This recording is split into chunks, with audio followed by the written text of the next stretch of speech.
Hello student, मैं BEd first year का बाल्य अवस्था एवं विकास प्रक्रिया जो सब्जेक्ट है उसको पढ़ाऊंगी। मेरा नाम राधा गौड़ है। तो सबसे पहले हम शिक्षा मनोविज्ञान क्या होती है, इसकी उत्पत्ति कैसे हुई है, इसका विकास क्रम क्या है, इसके बारे में चर्चा करेंगे। और इसको बीएड यानी कि शिक्षा के अंदर क्यों जोड़ा गया है, इसके बारे में भी हम चर्चा करेंगे। तो सबसे पहले हम देखते हैं कि मनोविज्ञान कैसी उत्पत्ति हुई है, किन दो शब्दों से मिलकर बना है। यानी कि सबसे पहले हम मनोविज्ञान का अर्थ देखेंगे। मनोविज्ञान का अर्थ, मनोविज्ञान दो शब्दों से मिलकर बना है। मनोविज्ञान दो शब्दों से मिलकर बना है। एक है साइकी और दूसरा है लोगस। इन दो शब्दों से मिलकर क्या बना है, मनोविज्ञान शब्द बना है। साइकी के अर्थ आत्मा होता है और लोगस का अर्थ होता है विचार विमर्श।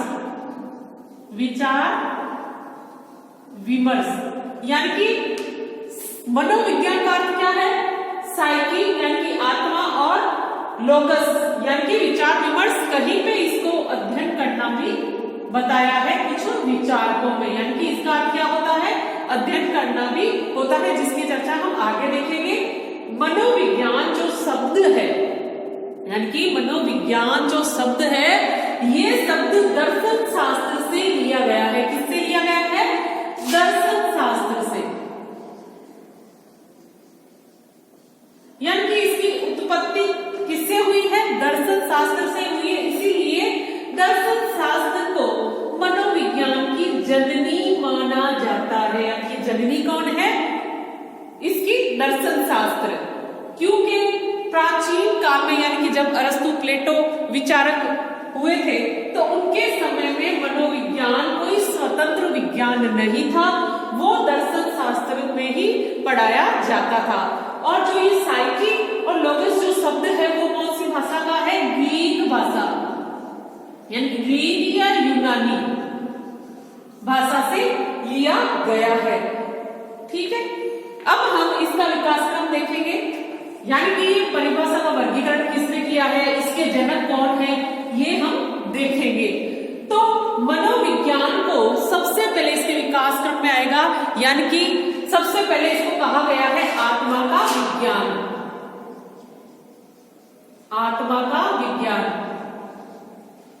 यानी 16वीं शताब्दी के अंदर, यानी अंत आते आते इसको क्या कहा गया, आत्मा का विज्ञान। आत्मा का विज्ञान इसको किसने कहा है, किसने कहा है, अरस्तु ने। अरस्तु ने इसको आत्मा का विज्ञान कहा है। और प्लेटो और डेकार्टे इसके समर्थन में, डेकार्टे इसके समर्थक थे। क्या थे, समर्थक। प्लेटो और डेकार्टे इसका समर्थक थे। अरस्तु ने आत्मा के विज्ञान यानी कि इसको, अरस्तु को क्या कहा जाता है, यानी कि मनोविज्ञान का यानी कि जनक कहा जाता है। मनोविज्ञान का जनक किसको कहा गया है, अरस्तु को कहा गया है। अरस्तु को क्या कहा, जनक कहा गया है। अरस्तु ने पहले प्राचीन काल में जब यूनान में दर्शन शास्त्र के अंदर ही इसका अध्ययन किया जाता था, लेकिन दर्शन शास्त्र में क्या पढ़ाया जाता था, जैसे कि चिंतन करना, विचार विमर्श करना, अध्यात्म के बारे में, आत्मा पे अधिक से अधिक विचार किया जाता था। तो अरस्तु ने मनुष्य को मतलब ये कहा कि मनुष्य का दर्शन शास्त्र में तो सभी विषय आ जाते हैं जिनका अध्यात्म से जुड़ा होता है, लेकिन अरस्तु ने मनुष्य की मतलब व्याख्या करने का उदाहरण दिया। किसका दिया, मनुष्य की आत्मा। केवल मनुष्य क्या है, परमात्मा। जैसे कि दर्शन शास्त्र में कहा गया है ईश्वर और परमात्मा, ईश्वर और आत्मा का मिलन कहा गया है, जिसमें ईश्वर को साथ जोड़ा गया है। लेकिन मनोविज्ञान में अरस्तु ने केवल मनुष्य पे ही अपनी व्याख्या दी है। तो अरस्तु ने इसमें कहा कि जो पांचों इंद्रियां हैं उससे जो हमें ज्ञान प्राप्त होता है वो कहा जाता है, जो ये पांचों इंद्रियां होती है हमारी, इनसे जो ज्ञान प्राप्त होता है वो कहा जाता है आत्मा ग्रहण करती है। कौन ग्रहण करती है? आत्मा ग्रहण करती है। तो मनोविज्ञान को आत्मा का विज्ञान किसने दिया? अरस्तु ने दिया। और इसके जनक ये माने गए हैं, जननी इसकी कौन मानी गई है? दर्शन शास्त्र माना गया है। लेकिन प्राचीन काल में इसको अंतःकरण का विज्ञान कहते थे। अंतःकरण का विज्ञान कहा जाता था। कि क्या कहा जाता था? अंतःकरण का विज्ञान कहा जाता था। और जननी किसने कहा है? यानी कि दर्शन शास्त्र क्या है? जननी। और इसके जनक कौन है? अरस्तु। ये जो वर्गीकरण किया है, जो सबसे पहले इसका केलेट ने किया था, केलेट ने इसको कहा था। यानी कि अंतःकरण का विज्ञान, दर्शन शास्त्र को जननी माना है और जनक किसको माना है? मनोविज्ञान का। ये जो कहने वाला विचारक या वैज्ञानिक है वो कौन है? कैटल महाशय ने सबसे पहले इनको कहा था। अंतःकरण का विज्ञान है ये, दर्शन शास्त्र इसकी जननी है और अरस्तु इसके जनक है। इस तरह से आत्मा का विज्ञान अरस्तु के द्वारा दिया गया है। अब हम देखते हैं कि सबसे पहले इसका वर्गीकरण किसने दिया? यानी कि सबसे पहले जो वर्गीकरण दिया वो गैरिट ने दिया। वर्गीकरण किसने दिया था? गैरिट महाशय ने इसका वर्गीकरण किया था। क्या किया था?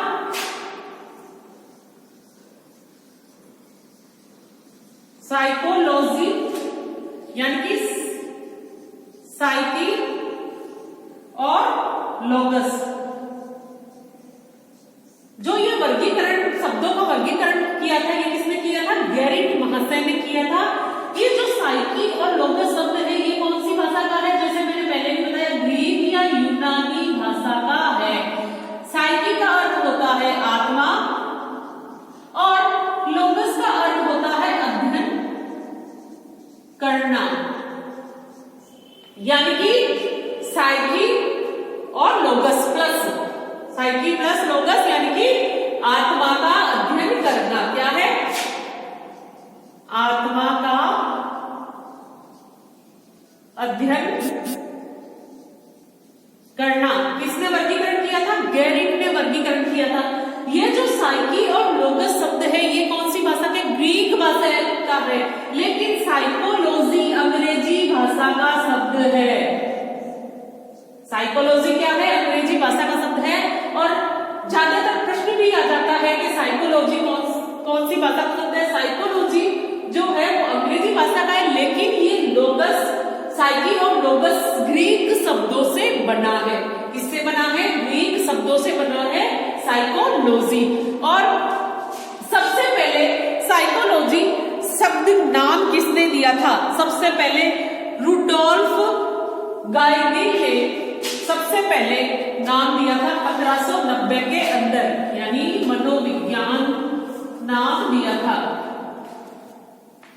1590 के अंदर सबसे पहले रुडोल्फ गाइगिन ने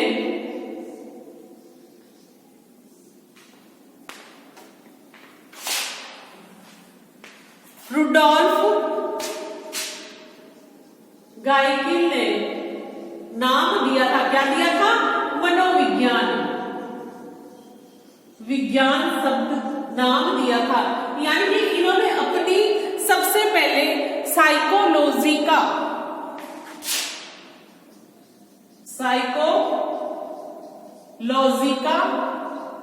पुस्तक में मनोविज्ञान नाम दिया था। मनोविज्ञान नाम दिया था। तो सबसे साइकोलॉजी की जो प्रथम पुस्तक मानी जाएगी वो कौन है, क्या है, साइकोलॉजी का प्रथम पुस्तक होगी, यानी कि प्रथम पुस्तक कौन सी होगी, साइकोलॉजी का, जिसको रुडोल्फ गोल्गिन ने लिखा है। उसमें मनोविज्ञान शब्द का प्रयोग किया है, यानी कि साइकोलॉजी शब्द का प्रयोग किया है। इस तरह से आत्मा का विज्ञान प्राचीन काल में कहा जाता था, लेकिन इसको भी 16वीं सदी में इसको त्याग दिया गया। क्यों त्याग दिया गया? क्योंकि इसमें केवल आत्मा के बारे में ही जानकारी दी जाती थी, तो वैज्ञानिकों ने इसको, ये मनोविज्ञान में सही नहीं उतरी, इस वजह से इसको त्याग दिया गया। और 16वीं सदी में आया मन या मस्तिष्क का विज्ञान। किसका?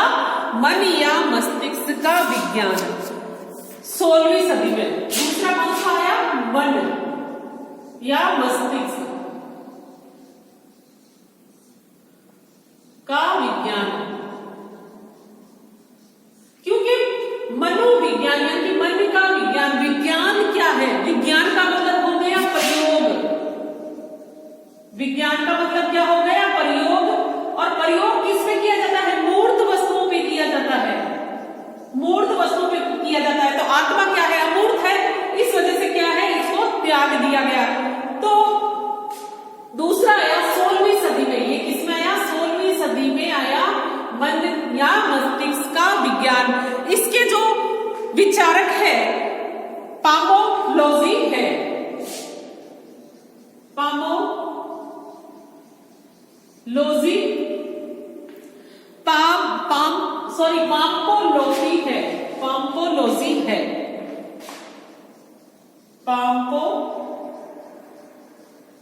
है। इसके जो विचारक है, जो यह नाम दिया, और ये इटली के रहने वाले थे। किसके रहने वाले थे? इटली के रहने वाले थे। और इसका जो खुलकर समर्थन किया था वो थे जॉन लॉक, रेचरी और जॉन लॉक, रेचरी, थॉमस